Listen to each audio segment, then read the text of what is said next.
Using ordinate dimensioning can go a long way in cleaning up your drawings when it comes to dimensioning multiple holes. However, depending on the number of holes and their proximity to each other, sometimes even ordinate dimensioning will not create a visually appealing drawing. In this video, let's explore using a hole table.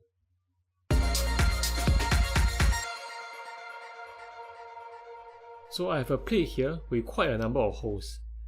Even with ordinate dimensioning, I was not able to create a clutter-free drawing. For a situation like this, using a hole table is our best option. So let's go to the command search bar and search for hole table. Or you can go to Insert Tables, Hole Table.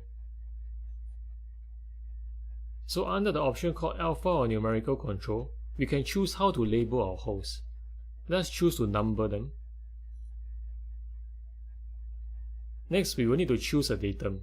Let's choose the bottom left hand corner of the plate.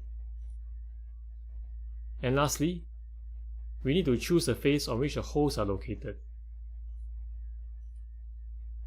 And let's click OK. There you have it, dimensions neatly organized in the form of a table. So that's all for this video. I will see you in the next one.